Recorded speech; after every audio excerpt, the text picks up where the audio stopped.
Hoje o Compasso pegou a estrada e eu vim para Rondônia para encontrar o meu amigo e cliente Daniel Sartor.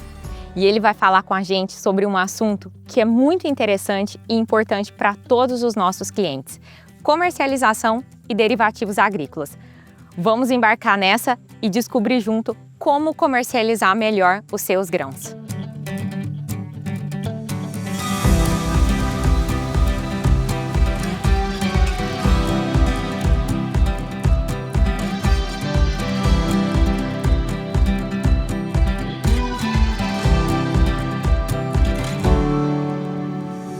Então, primeiro, muito obrigada por nos receber aqui em Rondônia. Para mim é um simbolismo muito grande escolher você para falar desse tema. É uma alegria estar em Rondônia pela primeira vez. Então, a Cargill e o Compasso agradecem muito a oportunidade da gente gravar esse episódio aqui. Eu que agradeço, Dani, vocês que se deslocaram lá de São Paulo, é longe, uma viagem longe. Veio toda a sua equipe conhecer, você está rodando aí todos os estados do Brasil, praticamente todos os cantos de produção, contando várias histórias, e a gente se sente privilegiado poder contar um pouquinho da nossa história também. Então, para a gente começar, Dani, conta quem é o Daniel, quem é a Fazenda São Domingos, como que isso aqui começou, como você começou no negócio da sua família. Bem, o Daniel é filho de uma pessoa chamada Maercio Sartor, é um engenheiro agrônomo, formado na Exalc, mas apaixonado por boi, não por grão. Mas lógico que entende de grão, tudo, e nos ajudou. A minha família, eu sou do interior de São Paulo, sou de Botucatu, e meus avós eram pecuaristas, somos muito mais ligados à área da pecuária. Meu pai veio para Rondônia na década de 70, 80, final de 70, 80 anos, para fazer uma fazenda de gado. E o mundo evoluiu, logo mais eu morava em Botucatu, na virada de 2000 para 2000 e começo do novo século. Eu falei, pai, cansei de morar no interior de São Paulo, tem um espaço para mim, resolvi vir para cá. Ele falou, é claro, daí vim para cá. E eu sou um cara que cheguei a fazer faculdade de computação, mecatrônica, nada a ver com... Morou em São Paulo? Morei em São Paulo, capital, nada a ver com o campo. Mas vim, aprendi, gostei, e o desafio meu era transformar isso aqui numa empresa. Eu falava, pai, a gente precisa se organizar, a gente precisa transformar isso aqui numa empresa. E convivi junto com ele aí uns 10 anos, depois ele retornou para São Paulo, a gente mora em São Paulo. E a gente ficou tocando, e a parte da soja ele meio que é minha, a parte do gado é dele, mas a gente administra tudo junto. Então tem muita responsabilidade, porque queira ou não queira é uma empresa da família, se fizer coisas erradas você vai ser cobrado, né? Mas eu lembro que o desafio era organizar como uma empresa. Aí para organizar como uma empresa, primeiro momento bagunçou a empresa, né? Porque... E eu falava para ele, pai, você me cobra daqui 1 ano, não daqui 3 meses. Enquanto eu não conseguir ajeitar, vai bagunçar mais, até achar as pessoas que a gente queria. Eu até brinco que a gente sofreu muito com vaidade, sabe? Funcionário velho, mais antigo, não aceitava a mudança, entendeu? Tinha uma barreira, porque eu sempre falo, aqui eu costumo dizer, a gente é um time. Aqui a gente é um time, não importa, eu sou o cara do boi e não vou ajudar o cara do grão. Não, se precisar vai, e vice-versa. Se aqui for mal, ali também vai mal. Se aqui for bem, aqui vai bem. E a gente tem que conviver com isso aqui como um time. E eu sou o administrador desse time. E não existe essa área não mexo, aquela área não mexo. É todo mundo para fazer dar certo. Porque se der errado aqui, prejudica ali. Então é uma coisa que deve ter na Cargill, essa cultura de time, a gente até enxerga isso. Só que você implantar isso numa fazenda, implantar isso com pessoas mais antigas, no caso meu pai, então teve barreiras, teve desafios, teve... não foi fácil. Então mas a gente teve bastante, foi assim, teve várias... atritos com meu pai mesmo, mais pro lado bom, não, sempre pensando em crescimento. E daí eu fui entendendo que ele tinha razão em algumas coisas, ele foi entendendo que eu tinha razões em outras coisas e graças a Deus está dando certo. O propósito foi cumprido, transformamos isso aqui em uma empresa. Isso aí. Dani, você é uma pessoa, né, eu trabalhei muito tempo na Caju na área de derivativos agrícolas, por isso nos tornamos amigos e próximos, né? E você é uma pessoa que se dedica muito à parte de comercialização, eu sei que é a sua grande paixão. Como é que foi essa transição para você de dividir o seu tempo? Como você se estrutura hoje em dedicação de tempo para realmente ficar muito mais focado na parte de gestão e na parte de comercialização? Então, como você falou, a palavra gestão, eu acho que ela vem muito certo nessa hora. O que acontece? Eu, lá no meu passado, eu lembro de ver tios meus que tinham outros negócios e eles falavam a importância de saber comprar e a importância de saber vender. Porque esse tio meu até no ramo desse mercado, ele falava, eu tenho que vender mais barato do que o meu concorrente. Então eu tenho que ser eficiente na gestão, eu tenho que ter bons custos fixos e não adianta eu comprar mal, senão também não vou conseguir ter margem. Então ele me ensinou, assim, sem ele perceber, ele não foi me ensinar, eu ouvindo ele, observando ele, eu vi o tanto que era importante saber comprar e o tanto que era importante saber vender. Então, eu até brinco, a hora que você está comprando é a hora que você está na mesa que todo mundo quer te vender. E a gente trabalha com produtos agrícolas, geralmente eu não ligo e falo, eu quero esse preço. Eu ligo e falo, quanto você paga? Você já analisou nessa energia? Quanto você está pagando na minha soja? Quanto você está pagando na arroba de boi? Quanto você está pagando no saco de café? Entendeu? Então, às vezes, aquele que você está pagando não cobre o meu custo, a minha margem, entendeu? Então, todo mundo trabalha para ter lucro, senão o negócio não se sustenta. Então, eu vi que o quanto que era importante eu saber que existia momentos de comercializar na hora certa. Então, hoje muita gente me pergunta, qual a hora que você vende, qual a hora que você compra? Não sei, é a hora que a minha conta fecha, é a hora que eu vejo que você tem que estar com os custos bem, saber os seus custos, conhecer os seus custos, conhecer aonde você quer ter a margem para garantir. Tem um amigo meu que fala que quem tem pouco lucro não quebra, entendeu? Então o que acontece? É melhor eu ter um pouco lucro, mas ter lucro do que ficar à mercê do mercado. Você vê, uma guerra agora, o mercado vira uma loucura para um lado, para o outro. Então, entender o seu custo, entender a sua margem, entender a hora que você pode comercializar. E o desafio, aquele aprendizado com meu tio me ensinou que você tem que saber comprar e você tem que saber vender. Produzir é obrigação. Eu costumo dizer que a gente tem 4 pilares aqui na agricultura, que são saber comprar bem, saber vender bem, ter a obrigação de produzir, né? Porque se a gente não produzir, então... E a gente tem o outro que a gente não domina, que é o clima. No nosso caso aqui, em Rondônia, diferente de muitos lugares do Brasil, a gente sofre por excesso de chuva. A gente tem muita chuva na colheita, a gente fica sempre pensando, será que eu vou conseguir escolher a soja? Cada um seu desafio na sua região. O clima eu não consigo dominar, mas os outros 3 eu tenho que dominar.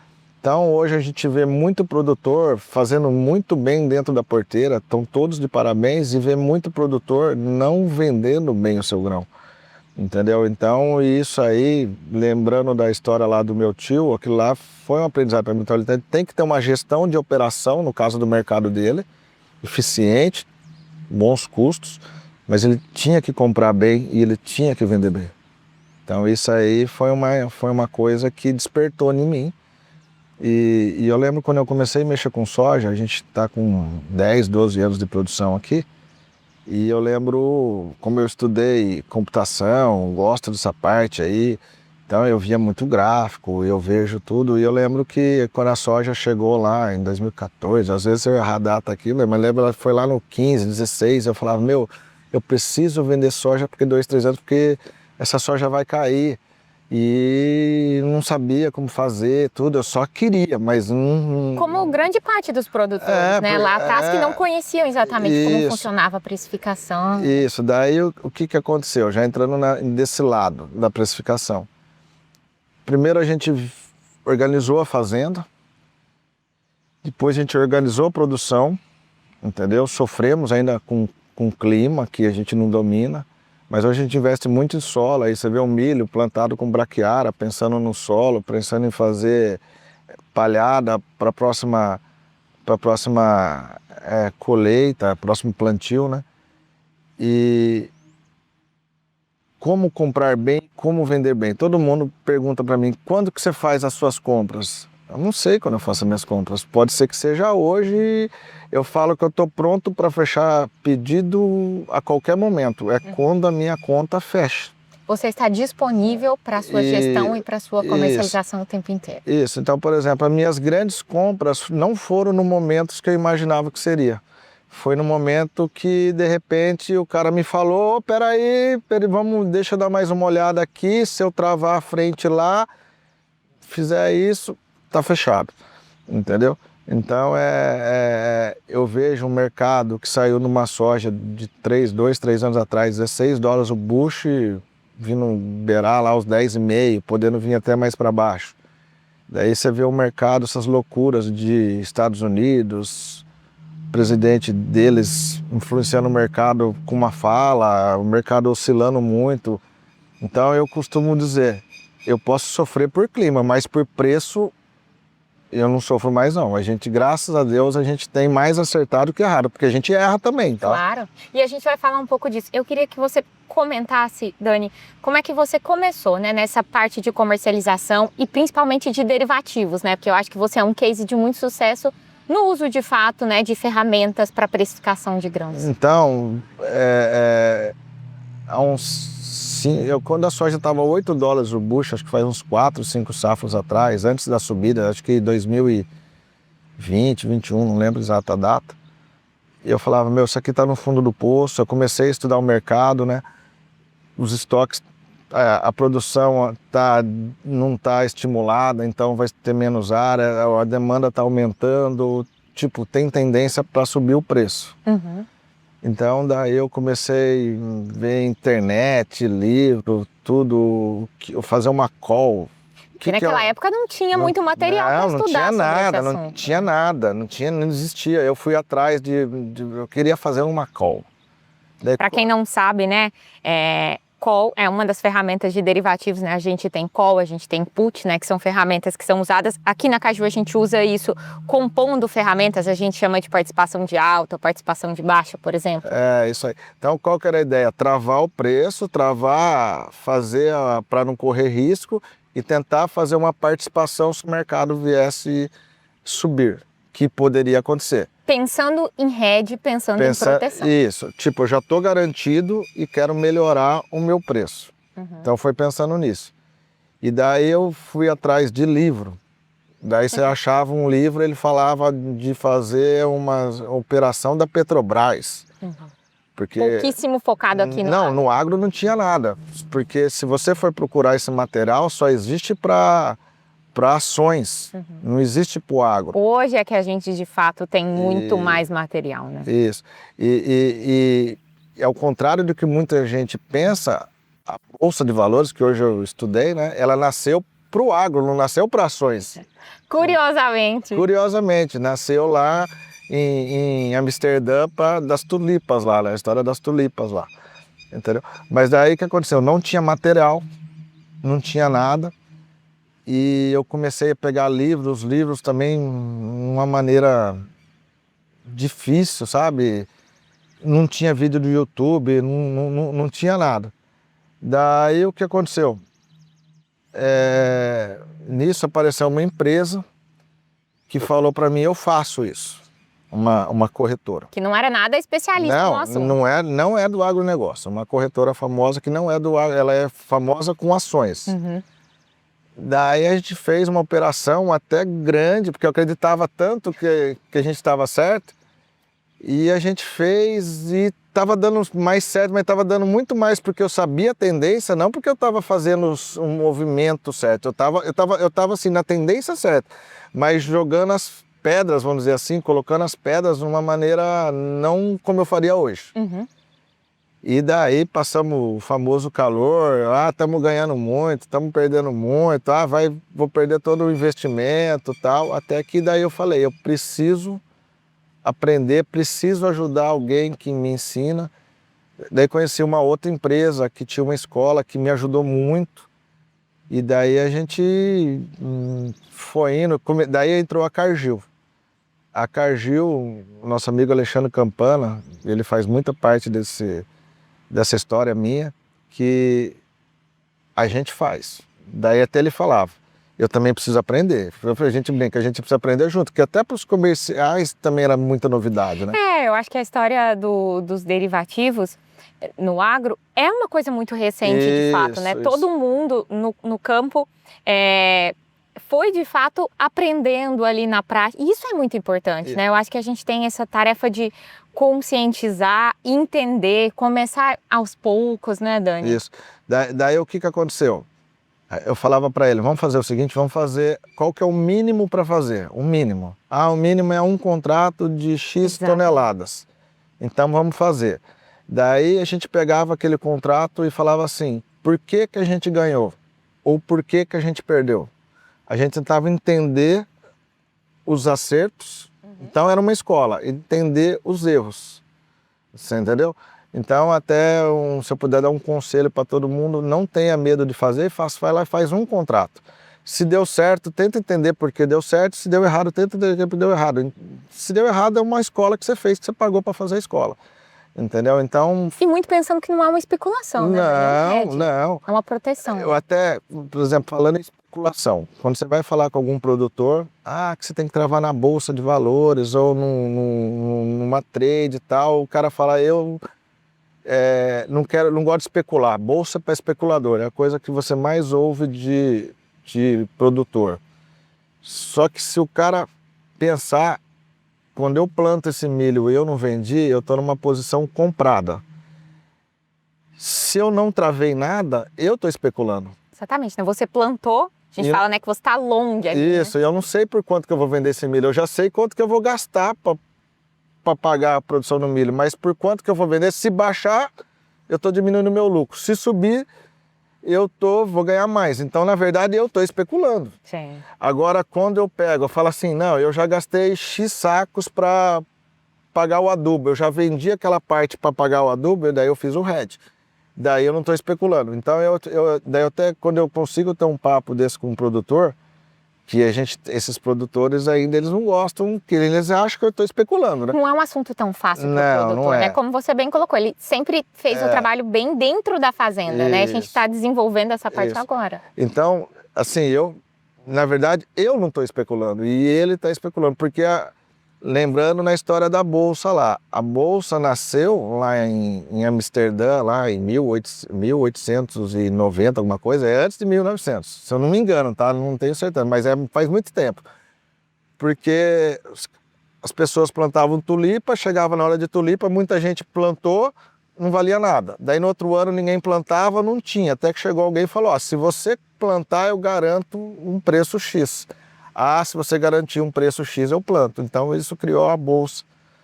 É mais ou menos a história que eu aprendi. Se não for essa, vocês me desculpem, mas é a história que me ensinaram. A gente vai colocar a história aqui no rodapé do vídeo. Entendeu? Então, a bolsa nasceu para garantir que os produtos agrícolas valessem o preço lá na frente. Então, nisso, estimulava a ter o produto, porque tinha ano que não tinha o produto e tinha ano que tinha muito e não valia nada. Então, na verdade, dá segurança, fazer o hedge, entendeu?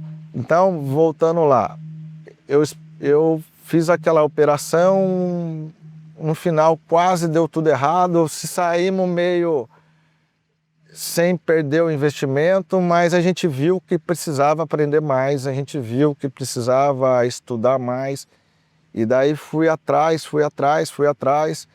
Passei por várias empresas de comercialização, tentando aprender, até que eu achei uma que me ajudou muito, me ensinou muito, foi uma escola.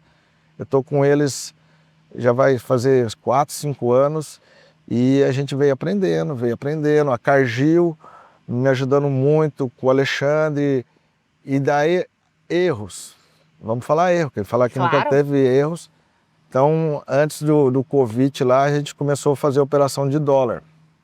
O famoso dólar. Ai. Cuidado, é bom, mas cuidado. Então, a gente tomou uma posição de dólar e, de repente, veio o Covid. E assim, o negócio estava tão empolgante que você começa a fazer, às vezes, um tamanho maior. Então, a gente fez, veio o Covid e o dólar explodiu.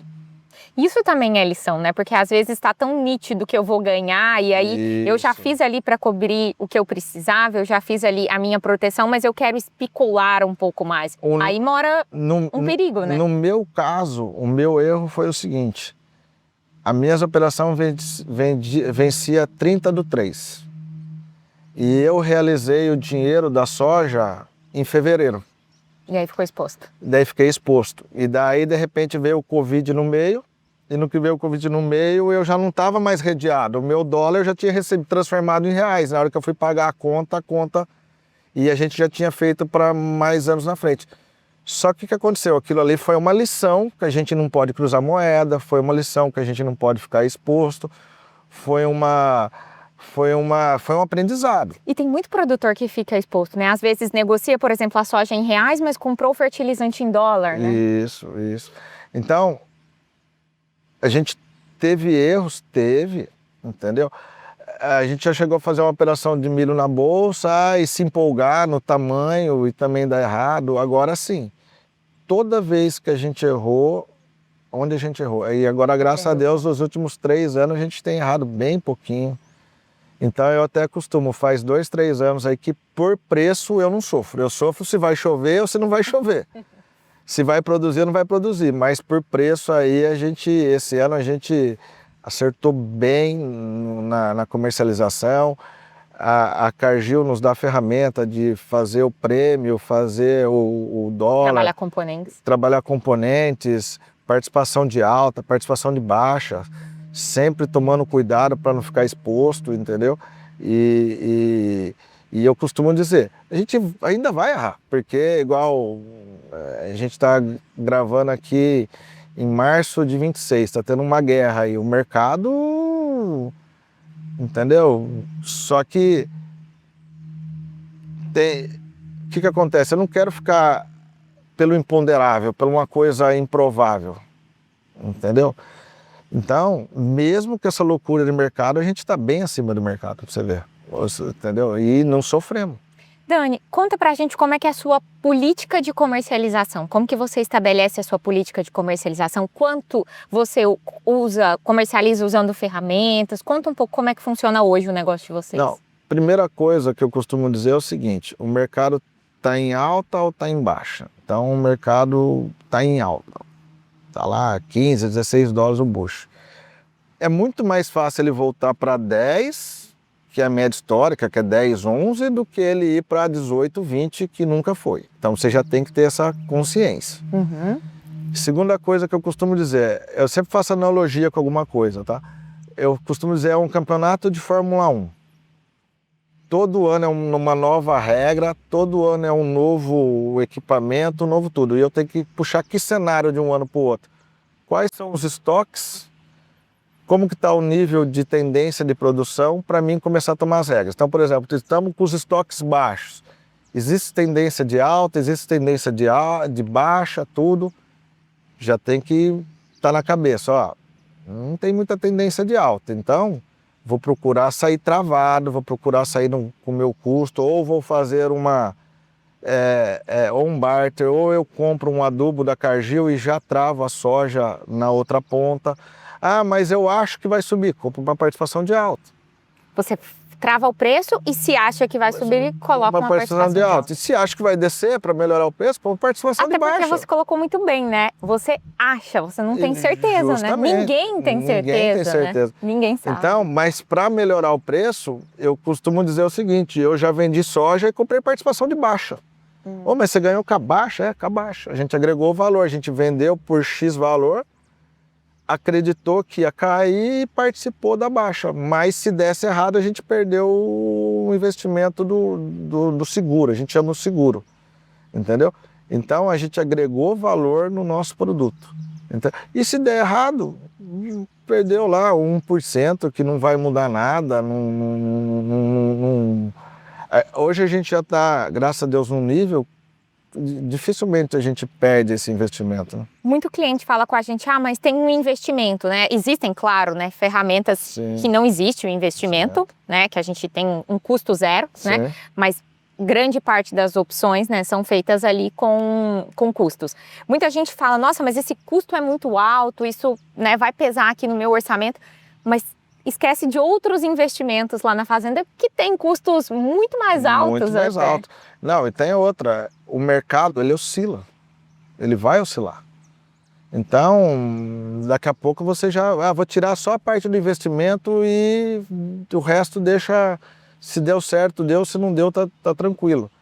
E existe outras ferramentas também, por exemplo, esse ano foi muito bom trabalhar com a curva do dólar, porque com os juros altos no nosso país, o que pode ser ruim pode ser bom também. O câmbio futuro fica muito mais alto do que o câmbio de agora. Isso, né? Então esse ano mesmo, a gente teve operação na colheita agora, a gente tinha dólar 6,15, no dia da liquidação o dólar estava 6,19.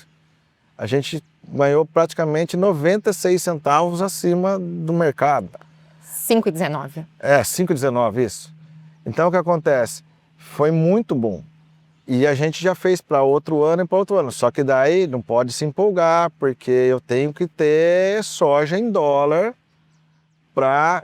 Como que eu faço? Voltando à pergunta. Eu tenho uma prestação de trator que vai vencer daqui 3 anos. Quando eu comprei o trator, vamos supor, era R$1 milhão, 5 prestação, 200 mil. Não vamos pôr juros, só para a gente fazer uma continha de padeiro. Eu tenho uma prestação de 200 mil daqui 3 anos. Se eu já pegar um dólar futuro, às vezes vira um dólar de 6,50. Um exemplo, 6, o dólar está 5. Eu preciso de menos soja para pagar aquela prestação. Porque no fundo a sua moeda é soja, né, Dani? Entendeu? Então o que acontece? Não é bom o negócio? Eu estou usando menos soja para pagar a conta. Entendeu? Então, daí o cara fala, mas se o dólar tiver 7, 8, não tem problema, eu paguei uma conta que já está travada. E a ambição, ela é muito inimiga da comercialização, né? Eu acho que esse é um ponto muito crítico. Então a gente aprendeu a trabalhar com a ferramenta de dólar, com os NDF, o famoso NDF, e esses anos de juros altos a gente tomou muita posição futura, lógico que num volume dentro, a gente trabalha com café também, que também é dolarizado aqui na fazenda. Porque não adianta, vai que o dólar explode mesmo e eu não tenho produto para cobrir a posição. E sempre é um X, né? Eu sempre falo, eu gosto de cobrir posições que são custos em reais futuros e, se possível, que eu já tenho o quanto eu gastei, mas que é uma prestação de máquina, que é uma prestação do silo, que é um investimento que eu fiz, entendeu? E até uma coisa que a gente comentou lá de uma máquina. O produtor tem que fazer a conta em saco de soja. Em a sua moeda. Em sua moeda. Então, por exemplo, em 22, muito produtor comprou máquinas, e as máquinas estavam nos maiores preços aí da história. E soja também. Então, naquele momento, eu até fiz uma continha aqui para a Dani aqui de padeiro aqui. Vamos fazer ela, né, Dani? Vamos. Uma plantadeira de 40 linhas chegou a custar a linha 90 mil, vezes 40 dá 3 milhões e 600. Numa soja aqui na minha região, arredondando, 150 na época, dava 24 mil sacos. Hoje essa mesma plantadeira voltou para 50 mil, numa soja de 105, 100 reais, fazer uma conta de padeiro, 19 mil sacos mais ou menos. Eu preciso de menos soja para pagar. Será que agora, na hora de comprar plantadeira, ou era naquela hora que todo mundo estava comprando, estava empolgado? Uma outra coisa, a soja voltou, para 100, 105. Eu preciso de muito mais soja. 3 milhões e 600, eu preciso de muito mais soja para pagar ela hoje. E o contrário é verdadeiro. Se o mercado vier subir no futuro, eu preciso de muito menos soja para pagar a máquina. Então é uma coisa que eu falo, gente, quando você compra a máquina, quando ela está dentro daquele X saco que eu acho que a máquina vale na minha região. Então, eu sou comprador de máquina quando ela está dentro da conta dos sacos, não da conta de, a soja está valorizado. Entendeu? Então, esse amigo meu, que é meu consultor, que me ajuda muito, ele fala que o 22 fez muito mal para o agronegócio, porque o produtor ficou corajoso, alugou terra cara, comprou um monte de máquina, fez muito investimento, muito compromisso, a soja voltou, o que é nessa base de 10, 12 dólares, 11 dólares o bucho, e ele precisa de mais soja para pagar a conta. Dani, a gente sabe que sozinho a gente vai mais rápido, mas junto a gente vai muito melhor, né? Você comentou de muitas pessoas que contribuíram aqui, né, com o seu processo de aprendizado, né? Empresas, né, que te ajudaram, a própria Cargill, mas eu sei que também dentro do grupo você tem pessoas que te fortalecem muito, né?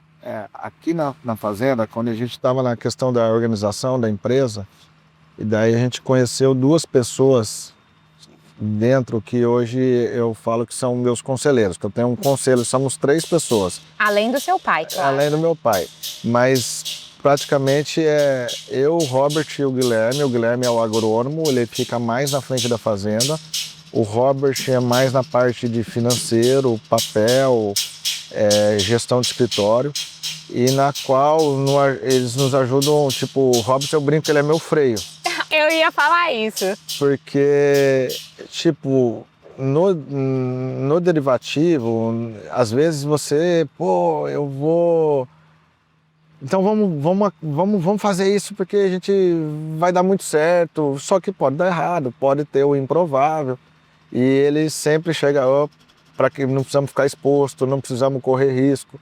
Você quer comprar um bilhete de loteria? Pega um dinheiro, vai lá e faz uma aposta, esquece, dependendo da fazenda. Na fazenda é gestão. Então ele vem, traz a gente para o negócio e fala, não, estrategicamente essa é a posição que a gente tem. Porque se por acaso vier uma Covid, que é uma coisa improvável, vier uma guerra, que é uma coisa improvável, e a gente está todas as fichas ali, o que é um bom negócio passa a ser um mau negócio. Por isso é tão importante a diversificação também. Isso. E isso que também o cara tem que saber que é hedge. Eu estou travando os meus custos, o meu tamanho é X, eu não posso fazer mais que X. Entendeu? Eu já estou craque nisso, eu sou muito bom nisso, eu quero pegar uma percentual e fazer. Tudo bem, você sabe que você está correndo o risco de perder aquele investimento. Uhum. Que é exatamente, muita gente faz isso no físico, né? Isso. Cuida bastante ali de cobrir o custo, mas depois na margem pode brincar um pouco mais. Isso, né? Mas o que a gente faz? A gente faz o hedge da fazenda, faz as travas, faz barter, a gente faz as proteções. E, por exemplo, a gente aprendeu muito. Quando a soja estava 13 dólares o bucho e ela voltou lá, beliscou menos de 10, chegou a 10,5, chegou a chegar até 9 em algum momento ali. Eu lembro que eu peguei uma porcentagem numa conta separado e falei, esse aqui eu vou fazer um investimento que se eu vier perder, não vai afetar nada, do tamanho que também não mudava. E foi muito legal, foi gostoso, dá para fazer isso, mas a gente procura não misturar, entendeu? Não misturar. E Dani, não existe uma política, um percentual, uma coisa engessada, né? Como você faz esse blend de físico e derivativos? Não, por exemplo, começa na comercialização. Tem gente que fala, faz 5%, vende agora 5%, vende 10%, vende... Eu acho que não existe isso. Não, eu comprei um adubo, vamos travar o adubo? Vamos travar o adubo, preciso de X saco. Vou lá na Trade e na Cargill e vendo X saco para pagar aquela conta. O adubo é em dólar, deixa em dólar. Adubo é em reais, já trava em reais. Mas a soja pode subir. Vamos comprar uma participação de alta? Vamos comprar uma participação de alta. A soja pode cair. Vamos comprar uma participação de baixa? Vamos comprar uma participação de baixa. Então, o percentual é mais ou menos em cima das operações que a gente vai travando. Por exemplo, eu vendo milho, se eu acho que o milho vai subir e eu quero ganhar mais, eu vou lá e compro uma participação de alta no milho na B3, por exemplo. Perfeito. Entendeu? Ah, eu acho que vai vir muito milho, o cenário é gigantesco, o milho vai cair, eu compro uma participação de baixo. Então, a porcentagem é mais ou menos em cima daquilo que a gente vai. Até a Cargill oferece isso bem em cima do volume que está comercializado. Claro. Ela não deixa eu fazer mais do que não está. Além do Robert, nós também somos um freio aí para todos os nossos clientes do Brasil. Vocês vão ver a carinha do meu freio aqui. O Robert é a pessoa no escritório. A gente fez até uma operação de café outro dia. Eu queria fazer um tamanho bem maior. Ele falou, vamos fazer um tamanho menor, porque se der errado... no café os contratos são, o tamanho dos contratos são grandes, né? Então, não é como soja, não. Não é como soja. 5 contratos de café é um valor gigantesco de dólar.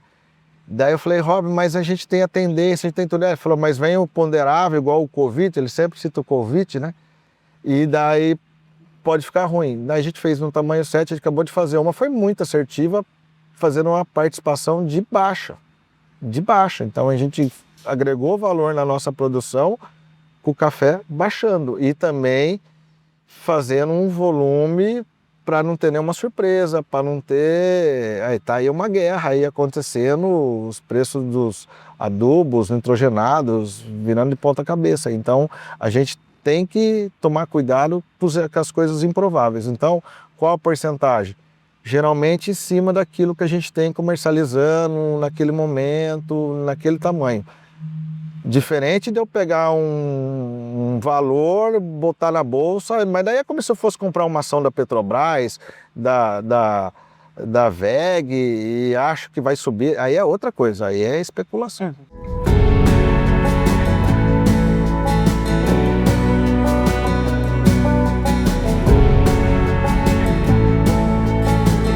Para que essa conversa fique ainda mais rica, claro, né, que a gente precisava estender para toda a equipe da Cargill, né? Então, eu tenho aqui especialistas para incrementar a nossa conversa de agora, né? Então, vou começar aqui com o DJ. DJ, tem muita gente, né, que está assistindo a gente que nunca fez uma ferramenta, que nunca usou um derivativos. Que dica você daria, né, para o produtor que vai começar a utilizar um derivativo? Bom, Dani, até do nosso lado, assim, que a gente geralmente passa para os clientes, né? Primeiro, procurar, né, se especializar e quando trazer as opções para a gente, começar com lotes pequenos. Às vezes o produtor lá tem o receio de, às vezes, entrar com um volume muito grande e, às vezes, não saber a dinâmica da ferramenta, não entender a ferramenta e, às vezes, lá no final, entregar um resultado que, às vezes, ele não gostou e, às vezes, aquele investimento ou aquele seguro que ele pagou, ele sentir muito no bolso. Então, o que a gente indica, né, para esses produtores que vão começar a mexer com os derivativos? Começar com lotes pequenos, fraciona.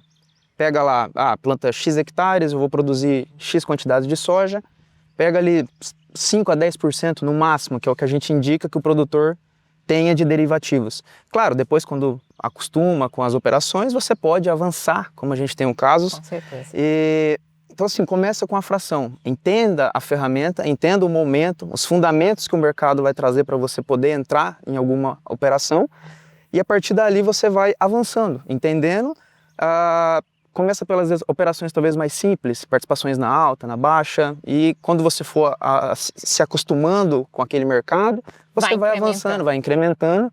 E assim, conforme for avançando, você um exemplo, você vai tendo alguns resultados positivos, você vai se acostumando e daqui a pouco começa a encaixar essas operações num barter, que a gente consegue, tem algumas operações que a gente consegue valorizar 10, 15, 20 centos melhor do que a tela e aquilo numa relação de troca, num barter por adubo, faz toda a diferença. Faz toda a diferença, você acaba ali ganhando 0,4, 0,5 sacos e isso, a gente pode parecer pouco, 0,4, 0,5, mas quando você coloca na totalidade da área do produtor, representa muito.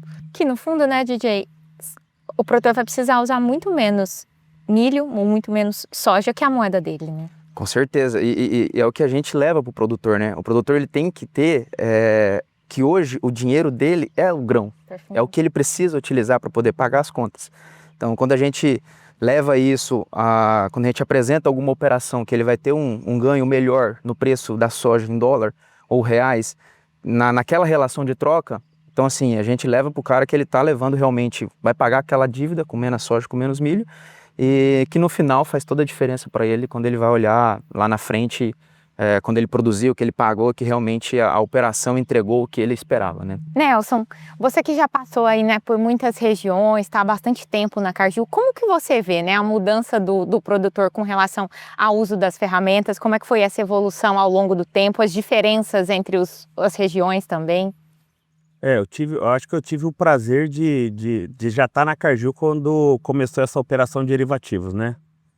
Acho que para quem é mais antigo vai lembrar do Cargill Garantia Plus e era só uma ferramenta que a gente tinha, né? E aí, naquele momento a gente estava levando para o mercado, mostrando uma solução diferente dele comercializar, dele se proteger.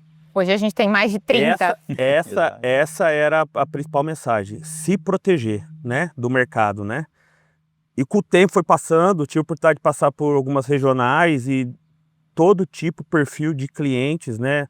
Mais ousados, mais conservadores, a gente sempre com esse DNA de sempre tentar levar uma solução, um serviço diferente para o cliente, né?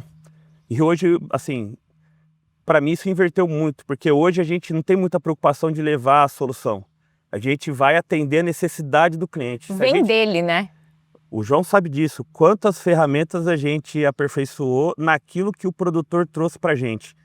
E aí quando você olha hoje a Cargill, a maior parte hoje das nossas negociações, a grande parte delas tem alguma ferramenta CRM, protegendo ou tentando capturar algum ganho de mercado, né? Ou atender especificamente uma necessidade para o negócio do cliente. Eu até adicionaria, complementando as duas falas, fazendo o link delas, né? Que seria justamente essa, para um cara que está começando, na verdade, a entender a necessidade dele. Que eu acho que é o diferencial de um negócio. Muitas vezes a gente leva uma ideia, porque o comercial traz toda a conversa que ele teve com o produtor, né? Ele leva alguma ideia base, o que ele entendeu na necessidade, mas às vezes a gente pode entender errado também, né? Então, às vezes é o produtor saber onde é que está o risco, como o próprio nome fala, é gerenciamento de risco. Então, onde ele está enxergando que ele tem mais risco, como o Daniel pontuou lá no começo, o cara que não vendeu nada, sim, está especulando, sim, tem um risco muito grande e talvez não tenha a mesma tranquilidade de preço que ele comentou, que ele não sofreu nos últimos 3 anos com isso, mas...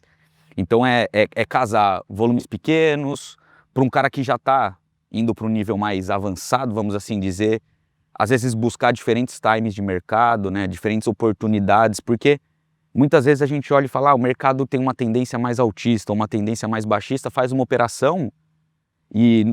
Às vezes gera aquele desconforto de falar, putz, eu errei, quero inverter a mão, né? Quero mudar meu direcional. E às vezes fica aquela situação chata de falar, eu errei, e aí pega amor na posição, né? Mas o mercado muda, o mercado é dinâmico, então entrar em diferentes momentos, ir avaliando, ir revisitando e, de certa forma, estressando a situação que te levou a fazer aquilo é muito importante também, pensando no gerenciamento de risco. E isso acontece, inclusive, né, Nelson, quando o produtor não usa derivativos. Às vezes ele também arrepende de um contrato que ele fez lá atrás, né? E o Dani trouxe isso muito bem, né? Se você tem ali uma margem, por menor que ela seja, né? Ele usou uma frase muito legal ali de quem tem lucro pequeno não quebra, né? Então, se isso fez sentido lá atrás, não é porque isso está muito melhor agora que aquele outro negócio não foi bom, né? Exato. Dá a opção de você reprecificar, né? Além disso, né? O primeiro lema que a gente tinha na primeira ferramenta, continuar vivo no mercado. E acho que essa mensagem vem até hoje para quem trabalha com derivativos, né? Eu posso acertar um posicionamento, eu posso direcionar ele para uma outra ferramenta, né? Tendo um contrato ou não tentando capturar uma ganha, ou uma baixa, ou um componente específico. Isso só o derivativo dessa oportunidade, né? João, muita gente que está assistindo a gente, que nunca fez também, deve estar pensando assim, poxa, mas isso é bolsa, isso é ação, eu não quero, não conheço. Qual a grande diferença de usar, né, uma ferramenta na produção de grãos, ali na comercialização, e a diferença, por exemplo, de comprar uma ação no mercado financeiro? Eu acho que o Daniel entrou muito bem nesse assunto, na questão desse argumento de falar que é bolsa e especulação. mas eu acho que ao invés de falar das diferenças, é mais fácil falar das semelhanças. A única semelhança é que são negociadas em bolsa. Quando a gente pensa em comprar uma ação não tem uma data de validade, não tem um prazo definido que a operação está valendo, né? Não é um hedge de nada, né? Exato, ela não é um hedge. Quando você compra uma ação, sim, você está especulando porque você acha que aquela empresa vai entregar bons resultados ou porque você quer os dividendos que aquela empresa paga periodicamente. Aí sim é você colocando o seu capital, que você ganhou em alguma outra atividade, seus investimentos, numa especulação de mercado, que também, como todos os gurus aí de investimento falam, você não vai pegar e comprar todo o seu patrimônio em ações. Você vai comprar uma fração, 10, 20, 30, quem é mais seguro, que está mais introduzido nesse mercado, compra 50%, mas mesmo quem mexe muito com ações sempre tem uma reserva de emergência, numa renda fixa, em alguma coisa mais segura, né? Então, falando das diferenças, um contrato futuro, quando você entra em uma operação em derivativos, quando você entra numa operação de hedge, que apesar da palavra ser bonita em inglês, nada mais é do que um seguro, a gente está pensando numa operação que tem um prazo de validade, porque você vai entregar esse produto numa determinada data futura, então aquela operação expira. Então, muitas vezes, as operações visando esse hedge são muito mais semelhantes a um seguro do que de fato a ações. Seguro de carro, seguro de casa, seguro de lavoura em algumas situações que a gente vê bastante, principalmente na região sul, é mais comum, né? O risco climático que o Daniel trouxe é um pouco mais latente lá. Mas assim, tem também as divergências que quando você para analisar um seguro de carro, por exemplo, você muitas vezes desembolsa um valor anual. Quando você bate o carro, você ainda precisa ir lá e pagar uma franquia, né? Ou seja, quando tudo dá errado, você ainda tem que pagar mais um pouco. E a grande vantagem de fazer umas operações, por exemplo, participação na baixa, participação na alta, você desembolsa um valor fixo, semelhante ao que você paga anual para um seguro, mas quando você precisa dele, você não paga mais uma taxa, mais uma franquia para acionar o seu direito, né? Para acionar o seu seguro. Então, tem vantagens e tem uma usabilidade muito dinâmica e muito mais fácil de entrar no dia a dia. A dificuldade é se sentir confortável, como o Daniel trouxe, como o DJ trouxe, de falar, cara, eu estou entendendo o que está acontecendo. Eu tenho meu preço mínimo garantido, eu investi ali mais 3, 4, 5, sei lá quantos reais a saca daria, dependendo muito do prazo da operação. Mas muitas vezes a gente olha seguro, né, fazendo de novo o link, seguro de carro. Carro é um passivo, nunca te gera lucro, mas a gente se sente muito confortável em fazer seguro porque a gente entende como a segurança. Mas muitas vezes quem paga o seguro do carro, quem paga o carro é a lavoura, né? E às vezes a gente se sente inseguro de fazer algo que me assegura a minha renda mensal, que paga as contas da minha família, que paga as contas, às vezes, como o Daniel pontuou, é ele, o pai dele, uma estrutura familiar de todo mundo, da empresa. Então, acho que fazendo esses links você começa a enxergar em situações que você já conhece, fica um pouco mais fácil. Então, eu diria que é isso. É bem diferente do mercado de ações, apesar de que, na minha opinião, uma das únicas semelhanças é que eles são negociados no mesmo ambiente, no mesmo nível de rigor, né, de padronização. Você tem um contrato que diz respeito a X toneladas de soja, que nem você tem um contrato que diz respeito a X ações daquela empresa, mas tirando esse ambiente comum, eles são bem divergentes. Perfeito. Muito obrigada. Tenho certeza que essa conversa vai deixar todo mundo muito mais inspirado para começar os negócios utilizando ferramentas de participação, né, os derivativos.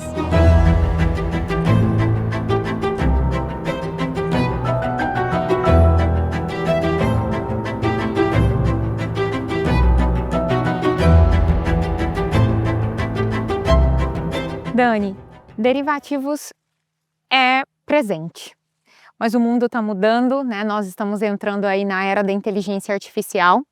Como você imagina a comercialização no futuro, né? Com a inteligência, você vê algo muito diferente? Não, por exemplo, a inteligência artificial, não tem dúvida que ela vem para agregar valor em tudo hoje no mundo do negócio, né? Mas eu acho que ela vem para mostrar que pode ter uma oportunidade entendeu? Mas eu acho que na decisão final, opinião minha, eu acho que é no tete a tete, porque você não vai negociar uma safra de uma fazenda num aplicativo. Inteira, né? Inteira, mas o aplicativo às vezes te indica que talvez é o momento de eu lá conversar com a trade, com a Cargill. Às vezes eu estou aqui na fazenda, recebo um alerta, peraí, eu preciso prestar atenção aqui. Então eu acho que essa parte de tecnologia, de app, ela é muito importante, muito mais para o alerta. Mas ir lá negociar uma safra inteira, eu acho que ainda não é a mesma coisa que, sei lá, nesses sites de mercadoria e fazer uma compra para chegar pelo correio. É muita coisa, né? Mas não tem dúvida que eu acho que soma tudo e acho que poderia fazer alguma coisa, ó, tá dando X saco por hectare. Alertas, né? Alerta. A tecnologia ela vai ajudar muito nisso, né? Você pode colocar assim, o meu adubo, se der X sacos, 10 sacos eu gastar, eu recebo um alerta, daí eu vou nos vendedores. E isso já existe, né? Inclusive nos nossos sistemas hoje já é possível a gente fazer isso. Então eu acho que a gente tem que saber usar ela. E o produtor, como a gente sabe, ele é o cara do campo, ele não é o cara da tecnologia, então é difícil. O produtor é uma pessoa de tecnologia no campo, né? A gente viu aí o drone, mas realmente para comercialização, com certeza é o nosso desafio do presente e do futuro. É, do presente e do futuro, é isso aí. Obrigada pela oportunidade de estar aqui com você. Foi realmente, assim, uma conversa que eu tenho certeza que vai contribuir muito com muitos outros produtores no Brasil. Se puder deixar um recado para os nossos colegas. Por favor. O RED, a comercialização, não é especulação, é o seguro, é a trava. Quando eu vou falar com alguns amigos, eles falam, você está especulando. Eu não estou especulando, é ao contrário. Então o recado é o seguinte, é como se fosse um seguro. Mas eu acho que vai subir.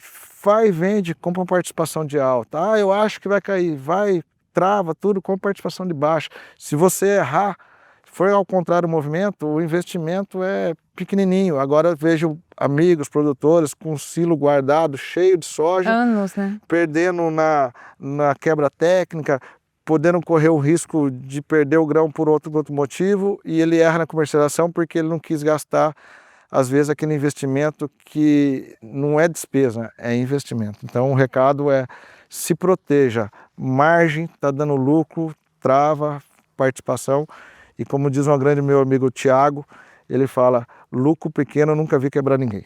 E acho que... Nem que seja pequeno, né? Lógico. Né? Claro. O produtor lá parado também é dinheiro parado, né? No tempo, num país onde a taxa de juros está a 15%. E uma outra coisa também, né? Estamos aí esse ano, guerra. O presidente americano fala uma coisa, o mercado faz assim, vem o chinês fala outra, o mercado faz assim, o nosso governo, então ninguém sabe para onde vai. É hora de se proteger. É hora de se proteger. Eu acho que esse é o recado. Obrigada. Nada. Sensacional. Tamo junto. Obrigado. Tá aberto para vocês, para Cargill. O dia que vocês quiserem vir aqui, qualquer produtor aqui, estamos de portas abertas aqui em Rondônia, tá bom? Você contribuiu com certeza para a comercialização de muitos outros produtores do Brasil. Espero. Obrigada. Nada. Até mais.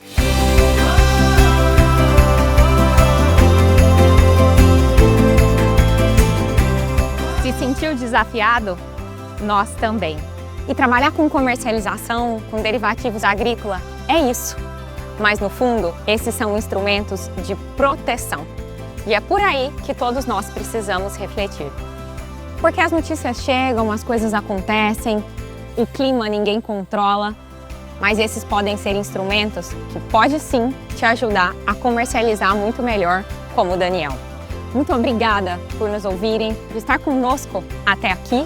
Nos vemos em breve em outros estados e com outras histórias pelo Brasil. Tchau, tchau!